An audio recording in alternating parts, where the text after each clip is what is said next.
இவரோட தொல்லையா இருக்கு. எதையாச்சும் ஒரு நோய் நோயின்னு சொல்லிக்கிட்டே இருக்காரு. என்னதான் பண்றதுன்னே தெரியல. இவருக்கு எப்படிதான் புரிய வைக்கிறது இன்னும் புரியல. என்னப்பா அப்படி புலம்பிட்டு இருக்க? செல்வம் நாட்டு மருந்து கடையில இருந்து கூப்பிட்டாங்கம்மா. சரி. நம்ம மார்க்கெட்டிங்க பத்தி கேக்குறாங்கம்மா. எது சொன்னாலும் அவர் புரியவே மாட்டேதுங்கம்மா. சரி, அது என்ன சொன்னார் அவரு? அவன் மார்க்கெட்டிங்க பத்தி கேக்குறாருங்கம்மா, இப்படி என்னன்னு சொல்லிட்டு. நீ கோவமா பேசுனா? எது கோவமா பேசுன? அவர் புரியவே மாட்டேதுங்கம்மா நம்ம மார்க்கெட்டிங் சொல்ல. சரி, நம்ம யாரு? நம்ம கவிஸ் மார்க்கெட்டிங்மா. சரி, கவிஸ் மார்க்கெட்டிங்ன்ற இடத்துல நம்ம இருக்கோம்.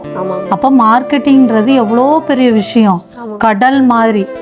அதாவது ஒரு பொருளை தயார் பண்ணியிருக்கோம் அப்படின்னா அந்த பொருளை அந்த பொருளுடைய தன்மை, அந்த பொருளுடைய பிராண்டை பத்தி எல்லாமே விளக்க வேண்டிய இடத்துல யார் இருக்கோம்? மார்க்கெட்டிங் நம்ம தான் இருக்கோம். அப்போ நம்ம எப்படி பேசணும்ன்றது ஃபர்ஸ்ட் நம்ம தெரிஞ்சுக்கணும். நம்ம ஒரு கஸ்டமர்கிட்ட ரொம்ப அமைதியா பேசணும். அவங்க சொல்ற எல்லா வார்த்தையும் அவங்க புரிஞ்சு சொல்லுவாங்க, புரியாமையும் சொல்லுவாங்க. அவங்களுக்கு நிறைய விஷயம் புரிஞ்சிருக்காது. அப்போ அதெல்லாம் நம்ம உள்வாங்கிட்டு நம்ம ஒவ்வொரு விஷயத்தையும் அவங்களுக்கு விளக்கம் கொடுக்கணும். அதை அழகா சொல்லணும். நம்ம கோவப்படவே கூடாது. மார்க்கெட்டிங்ல கோவப்பட்டோம்னா ஒண்ணுமே பண்ண முடியாது. இப்போ ரொம்ப அமைதியா அழகா அவங்க கிட்ட புரியுற மாதிரி சொல்லி அவங்க அடுத்த வாட்டி அந்த கொஸ்டின் அவங்க நம்ம கிட்ட கேட்கவே கூடாது. அந்த அளவுக்கு அவங்கள நம்ம சரி பண்ணி கொண்டு வந்துடணும். இப்போ பொதுவாகவே ஒரு பொருளை தயார் பண்ணியிருக்கோம் அப்படின்னு சொன்னா அந்த பொருளை நான் நல்ல பொருள் தயார் பண்ணியிருக்கேன் ஒரே இடத்துல வச்சிருந்தா விற்குமா? விற்காது.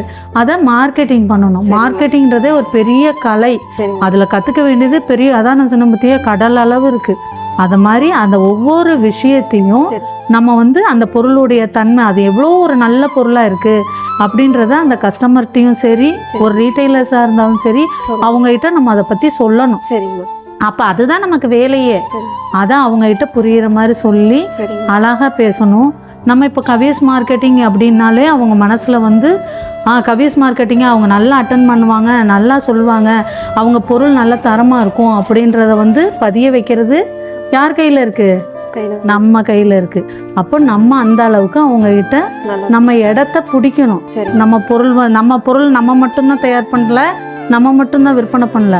நிறைய பேர் இதே மாதிரி பொருட்கள்லாம் தயார் பண்றாங்க, விற்பனை பண்றாங்க. ஆனா நம்ம பொருள்ல கவிஸ்ன்ற பொருளை அவங்க மனசுல பதிய வைக்கிறதுக்கு நம்ம எப்படி பேசணும்? நல்லா பேசணும். நல்லான்னா தெளிவா அன்பா, கோவம் இல்லாம அவங்க சொல்ற ஒவ்வொரு விஷயத்தையும் கேட்டு, இல்லைண்ணே அது அப்படி இல்லைண்ணே இப்படின்னு நாங்கள் இந்த பொருளை இத்தனாம் தேதி உங்களுக்கு டெலிவரி கொடுத்துருவோண்ணே அப்படி நம்ம சொல்கிற விதத்தில் தான் அவங்க அடுத்தடுத்து நம்மக்கிட்ட அணுகுவாங்க. நம்ம கவிஸ் கிட்ட சொன்னால் கரெக்டாக கிடைக்கும் அப்படின்வாங்க. அப்போ கவிஸ் மார்க்கெட்டிங்கை ஸ்டாண்டர்ட் பண்ணுறது நம்ம கையில் தான் இருக்கு. சரியா? இனிமேல் எப்படி பேசுவேன்?